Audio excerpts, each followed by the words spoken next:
Question number 1, the prime factorization of natural number 288 is. तो 288 का prime factorisation कर लेते हैं। 288 ये 2 1 जा 2, 2 4 जा 8, 2 4 जा 8, 2 7 जा 14, 2 2 जा 4, 2 3 जा 6 और इसको ये दे देगा 12 हो जाएगा। 2 6 जा 12, 2 1 जा 2, ये इसको दे देगा 16, 2 8 जा 16, 2 9 जा 18, 3 1 3 3 जा 9, 3 1 जा 3। तो 2 कितने टाइम्स है? 5 टाइम्स है और 3 2 टाइम्स है। तो 2 5 टाइम्स है और 3 2 टाइम्स है, तो ये वाला ऑप्शन हो जाएगा।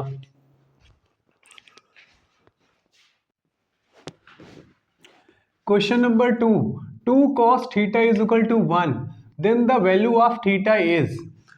तो यहां पर गिवन है कि 2 cos theta is equal to 1 है, तो यहाँ पर इस 2 को डिवाइड भेज देंगे तो cos थीटा क्या हो जाएगा? cos थीटा हो जाएगा 1/2, ये 2 डिवाइड में आ जाएगा। तो ये 1/2 जान पहचान का नंबर है ना। 1/2 क्या होता है? cos 60 होता है। क्या होता है? cos 60 1/2 होता है।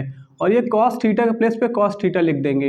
ये cos कैंसिल हो जाएगा, थीटा हो जाएगा 60 डिग्री। तो 60 डिग्री ऑप्शन में है, ये हो गया। Question number 3, a card is drawn at random from a well shuffled deck of 52 cards. The probability of getting a red card. तो कितने कार्ड्स होते हैं टोटल? 52 कार्ड्स होते हैं। उनमें से 26 ब्लैक होते हैं और 26 रेड होते हैं। तो किसकी प्रोबेबिलिटी पूछी गई है? रेड कार्ड की। तो जिस चीज़ की प्रोबेबिलिटी पूछी जाए, रेड कार्ड की प्रोबेबिलिटी बतानी है ना, तो जिस चीज़ की प्रोबेबिलिटी पूछी जाए वो कितने हैं उसको गिन लीजिए, उसको ऊपर रख दीजिए। तो रेड कार्ड कितने हैं? 26 हैं। टोटल कितने कार्ड्स हैं उसको नीचे रख दिए। टोटल 52 कार्ड्स हैं। तो 26 1 जा 26, 26 2 जा 52, तो 1/2 इज आवर आंसर। तो ये हो जाएगा।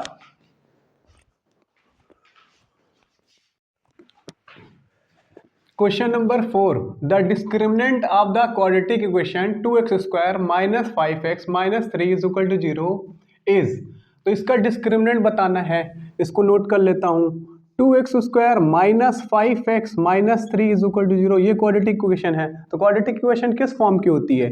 x² + bx + c is equal to 0, इस फॉर्म की होती है क्वाड्रेटिक इक्वेशन। तो डिस्क्रिमिनेंट क्या होता है? डिस्क्रिमिनेंट होता है d is equal to b² - 4ac, ये डिस्क्रिमिनेंट होता है। ठीक, तो b कितना है यहाँ पर? b हो जाएगा -5 का स्क्वायर, -4 इंटू a कितना है? a2 है, c कितना है? -3, तो d हो जाएगा -5 का स्क्वायर 25 प्लस में माइनस ये माइनस प्लस हो जाएगा। 4 2 जा 8, 8 3 24, 24 हो गया। तो d हो जाएगा 49। तो डिस्क्रिमिनेंट कितना हो गया? 49, option number B.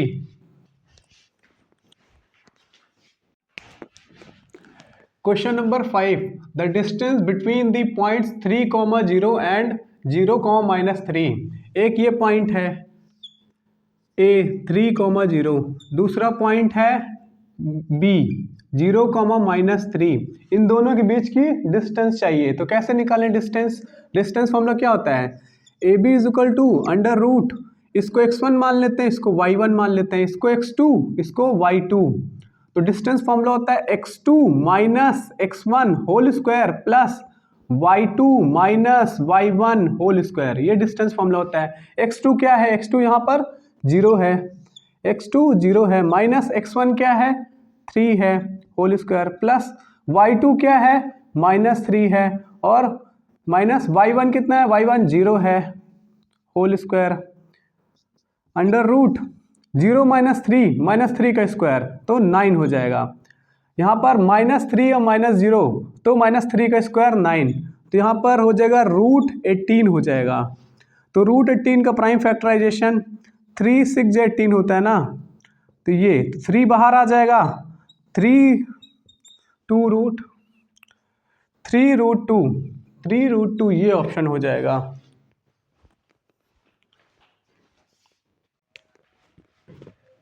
Question number 6, the seventh term of an AP whose first term is 28 and common difference -4 is. तो यहाँ पर सेवेंथ टर्म निकालना है, तो A7 निकालना है इसका। Whose first term 28, first term मतलब A1 28 है, एंड द कॉमन डिफरेंस -4, तो कॉमन डिफरेंस मतलब D -4 है।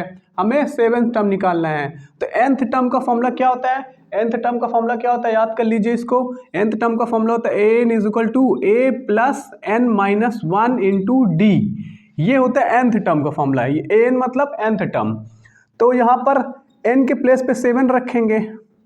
a कितना है? a 28 है, a1 को a बोल सकते हैं, प्लस n कितना? n 7 है, 7 - 1, d कितना है? d है -4। तो A7 हमें निकालना है। A7 = 28, यहाँ पर हो जाएगा 6 × -4, तो A7 हो जाएगा 28 प्लस माइनस माइनस -24, तो A7 हो जाएगा 28 में से 24 गया 4, तो हमारा सेवेंथ टर्म हो जाएगा 4, तो ऑप्शन बी।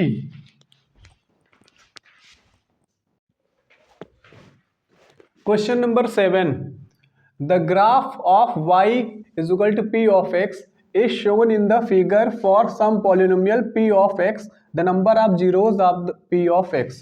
तो देखो यहाँ पर ये जो पॉलिनोमियल है इन x है, x के टर्म में पॉलिनोमियल है, तो इसके जीरोस बताने हैं।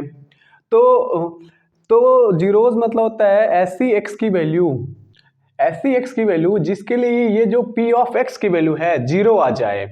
p ऑफ x जो है ये y के बराबर है, मतलब ऐसी x की वैल्यू जिसके लिए ये y की वैल्यू जीरो आ जाए।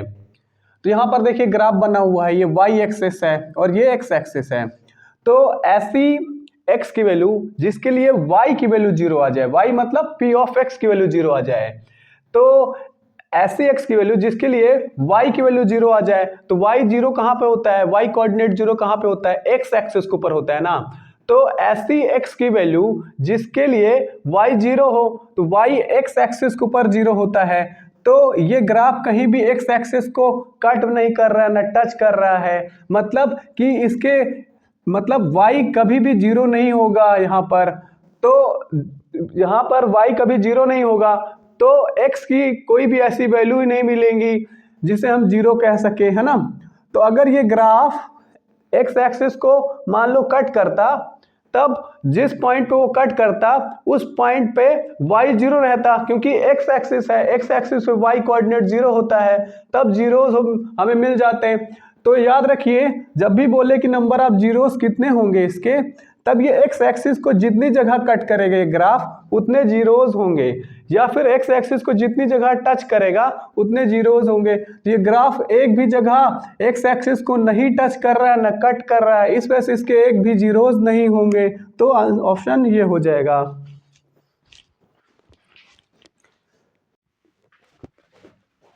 Question number 8, the sides of two similar triangles. दो सिमिलर ट्राइंगल्स बना लेते हैं, एक ये ट्राइंगल है, एक ये ट्राइंगल है, दोनों ट्राइंगल सिमिलर हैं। आर इन दी रेशियो, दोनों ट्राइंगल के साइड्स के रेशियो हैं ये 4:7। तो जैसे ये ट्राइंगल को ए बी सी मान लेते हैं, इसको पी क्यू आर, ये दोनों ट्राइंगल सिमिलर हैं, गिवन है। तो इसके साइड्स के रेशियो मतलब मान लेते हैं ये दोनों कोरस्पॉन्डिंग साइड्स हैं, मान लेते हैं दोनों कोरस्पॉन्डिंग साइड्स हैं, तो इन दोनों कोरस्पॉन्डिंग साइड्स के रेशियो क्या है? 4:7 है। तो ये इसको 4a मान लेते हैं और इसको 7a मान लेते हैं। जब भी रेशियो में रहता है तो दोनों में a लगा लेंगे या दोनों में k लगा देंगे, तो वो लेंथ बन जाएगी ए बी की, और ये पी आर की लेंथ बन जाएगी। ठीक, तो यहाँ पर ए बी की लेंथ 4a हो जाएगी, पी आर की लेंथ 7a हो जाएगी, दोनों में a लगा देंगे। इस तरीके से इन दोनों साइड्स का रेशियो क्या है? वही 4:7 है। यहाँ पर भी साइड्स का रेशियो सेम है, तो यहाँ पर 4b लगा लेते हैं, इसमें b लगा लेते हैं, इसमें b लगा लेते हैं, यहाँ पे 7b लेंथ हो जाएगी, 4b लेंथ हो जाएगी, 7b लेंथ हो जाएगी। सिमिलरली इन दोनों साइड्स के रेशियो क्या होंगे? वही 4:7 है, तो c लगा लेते हैं कि 7, यहाँ पर 4c और यहाँ पर 7C, ये corresponding साइड्स मान लिया हमने इनको। तो अब देखिए हमें निकालना है इनके पेरीमीटर का रेशियो निकालना है। तो इसका पेरीमीटर क्या होगा, इसका पेरीमीटर होगा इसका पेरीमीटर क्या होगा, इन तीनों साइड्स को सम कर लेंगे तो पेरीमीटर आ जाएगा 4A plus 4B plus 4C, ये पेरीमीटर इसका हो गया। इसका पेरीमीटर क्या होगा, इसका पेरीमीटर होगा 7A plus 7B plus 7C, ये इसका पेरीमीटर हो जाएगा। इन तीनों साइड्स को सम कर लेंगे। यहाँ पर देखिए 4 कॉमन आ जा रहा है, A plus B plus C, ये यहाँ पर 7 कॉमन आ जा रहा है, A plus B plus C, ये बच जाएगा। इन दोनों के पेरीमीटर का रेशियो चाहिए, तो इन दोनों को डिवाइड कर देते हैं, दोनों पेरीमीटर को डिवाइड कर देंगे, क्योंकि इन दोनों के पेरीमीटर का रेशियो चाहिए। रेशियो मतलब डिवाइड करना होता है, तो इन दोनों के पेरीमीटर का रेशियो निकाल लेते हैं, डिवाइड कर लेते हैं। तो इसको पहले लिखेंगे A plus B plus C, ये है, नीचे है 7A plus B plus C, ये है। तो ये पूरा और ये पूरा कैंसिल हो जाएगा, 4/7 हो जाएगा। तो 4:7 यही आएगा। तो आपने देखा कि जो करस्पॉन्डिंग साइड्स के रेशियो थे ना, वही पेरीमीटर के रेशियो हैं, तो सेम आंसर रहेगा यही। ये करस्पॉन्डिंग साइड्स के जो रेशियो होंगे वही पेरीमीटर के रेशियो होंगे, ठीक है।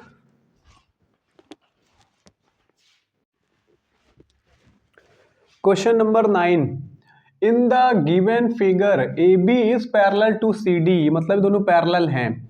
AB is equal to 5, AB 5 है, AB 5 है, CD 2 है, CD 2 है, OB 3 है और OC निकालना है। गौर से देखिए दोनों पैरेलल है ना, दोनों पैरेलल होने की वजह से ये दोनों ट्रायंगल सिमिलर हो जाएंगे। बताइए कैसे होंगे दोनों ट्रायंगल सिमिलर। ये देखिए ये जो है ये ऐसे, ये जो एंगल होगा और ये जो एंगल होगा, ये दोनों ऑल्टरनेट एंगल होंगे ऐसे। ये देखिए दोनों लाइन पैरेलल है और ये ट्रांसवर्सल है, तो दोनों लाइन पैरेलल नहीं, ये ट्रांसवर्सल है, तो दोनों एंगल इक्वल हो जाएंगे ऑल्टरनेट एंगल से। देखिए जैसे ये दोनों लाइन पैरेलल रहा करे और ये ट्रांसवर्सल है, तो ये एंगल और ये एंगल जो होता है, ये दोनों एंगल ऑल्टरनेट एंगल होते हैं और दोनों बराबर होते हैं। तो ये ऐसे जेड बन रहा है, देखिए ऐसे ये दोनों एंगल बराबर होते हैं, अगर ये लाइन दोनों पैरेलल हैं तभी के लिए है। लेकिन तो ऐसे ये दोनों लाइन पैरेलल हैं, तो ऐसे ऐसे जेड बन रहा है ना, ऐसे ये ऐसे बन रहा है, तो दोनों एंगल बराबर होंगे ना ऑल्टरनेट एंगल से, दोनों एंगल बराबर हो गए। उसके बाद देखिए यहाँ पर ऐसे भी, तो ये दोनों लाइन पैरेलल है, ये ट्रांसवर्सल है, ये दोनों लाइन पैरेलल है, ये ट्रांसवर्सल है, तो ये एंगल और ये एंगल बराबर हो जाएगा ऑल्टरनेट एंगल से। ऑल्टरनेट एंगल बन रहा है ना ऐसे, ये ऑल्टरनेट एंगल बन रहे हैं, दोनों एंगल बराबर होंगे। तो बाई डबल ए क्राइटेरिया से ये दोनों ट्रायंगल सिमिलर नहीं हो जाएंगे, क्योंकि इसका ये कोरस्पॉन्डिंग एंगल, ये दोनों कोरस्पॉन्डिंग एंगल बराबर हैं और ये दोनों कोरस्पॉन्डिंग एंगल बराबर हैं, दोनों ट्रायंगल सिमिलर हो जाएंगे। डबल ए क्राइटेरिया से लिख देता हूँ, ट्रायंगल ABO, सिमिलर का निशान ये है, ट्रायंगल ABO लिखा हूँ ना, तो A किसके बराबर है, D के बराबर है, तो DCO लिखूंगा। तो ये दोनों ट्रायंगल सिमिलर हो गए हैं। यहाँ पर देखिए A जो है D के बराबर है, ये A और D के बराबर है ना, तो A वाला जो वर्टेक्स होगा वो D के कोरस्पॉन्डिंग वर्टेक्स होगा। वैसे ही B C के बराबर है ना, तो BC, तो B को मिडिल में रखा हूँ ना, तो यहाँ पर C को मिडिल में रखूंगा, फिर O को O के पास रखूंगा। ये तो ये होता है लिखने का तरीका, दो ट्रायंगल को सिमिलर लिखने का तरीका। तो दोनों ट्रायंगल सिमिलर हो चुके हैं, तो इनके कोरस्पॉन्डिंग साइड्स के रेशियो बराबर होंगे ना। दो ट्रायंगल अगर सिमिलर रहते हैं तो उनके कोरस्पॉन्डिंग साइड्स के रेशियो बराबर होंगे, मतलब AB/DC बराबर होगा AB/DC। ये दोनों कोरस्पॉन्डिंग साइड्स हैं, इनके रेशियो, और ये दोनों कोरस्पॉन्डिंग साइड्स हैं, ये दोनों BO/CO, ये BO/CO, ये दोनों कोरस्पॉन्डिंग साइड है। वैसे ये दोनों कोरस्पॉन्डिंग साइड है AO/DO। ये दोनों तीनों कोरस्पॉन्डिंग साइड्स के रेशियो बराबर होंगे ना। तो AB कितना है, AB 5 है और DC कितना है, 2 है, तो 5.2। BO 3 है, ये 3 है। CO निकालना है, COC निकालना है। AO नहीं मालूम, इसको नोट कर लेंगे। DO भी नहीं मालूम, ये हो गया। अब देखिए हम इन दोनों को ले लेते हैं बराबर, क्योंकि हमें CO चाहिए, OC मतलब, तो ये CO को उधर भेज देंगे तो 5 CO हो जाएगा, और ये 2 उधर चला जाएगा तो 6 हो जाएगा। तो CO की वैल्यू हो जाएगी 6/5। तो ये ओ सी की वैल्यू हो गई 6/5। ऑप्शन है कहीं 6/5।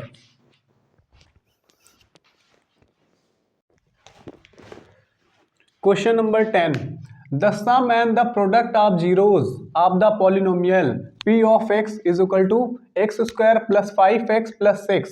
ये पॉलिनोमियल है, इसको नोट कर लेते हैं। p of x is equal to x square plus 5x plus 6। ये पॉलिनोमियल है। जो पॉलिनोमियल होती है वो इस फॉर्म की होती है, x square plus b x plus c. Quadratic polynomial इस फॉर्म की होती है ना। तो यहाँ पर देखिए, यहाँ पर बोला गया है कि the sum and the product of zeros. तो इसके दो जीरोज होते हैं, अल्फा और बीटा, दो जीरोज होते हैं। तो उन दोनों जीरोज का सम चाहिए और उन दोनों जीरोज का प्रोडक्ट चाहिए। मतलब अल्फा प्लस बीटा चाहिए, अल्फा प्लस बीटा चाहिए। तो अल्फा प्लस बीटा क्या होता है? अल्फा प्लस बीटा होता है माइनस बी अपॉन ए होता है। तो अल्फा प्लस बीटा क्या होता है? माइनस बी अपॉन ए। तो बी क्या है? 5 है, 5। ए कितना है? यहाँ पर कुछ नहीं है तो 1 है, ये ए 1 है। तो अल्फा प्लस बीटा -5 हो गया। अल्फा इंटू बीटा मतलब दोनों जीरोस का प्रोडक्ट चाहिए। अल्फा इंटू बीटा क्या होता है? सी अपॉन ए होता है, सी अपॉन ए। तो सी क्या है यहाँ पर? 6। सी है 6। ए कितना है? ए 1 है। तो ये हो गया अल्फा इंटू बीटा की वैल्यू 6 हो गई। तो -5 और 6, तो -5 और 6, ये ऑप्शन।